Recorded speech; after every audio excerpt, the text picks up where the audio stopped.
Which jumper cable goes on first? If you are a teenager learning to drive, knowing how to jumpstart a car is an important skill. Today, we will answer the question of which jumper cable goes on first when jump-starting a car.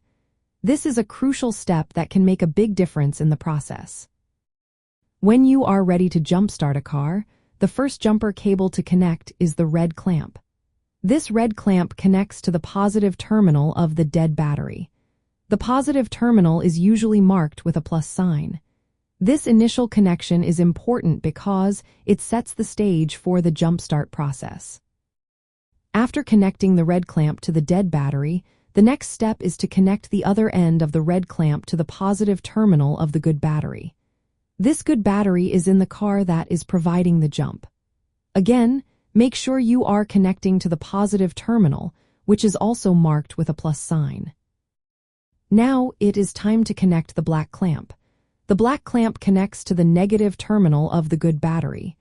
This terminal is usually marked with a minus sign. The final connection is where it gets a little different. Instead of connecting the black clamp to the negative terminal of the dead battery, you should connect it to an unpainted metal part of the dead car's engine or frame.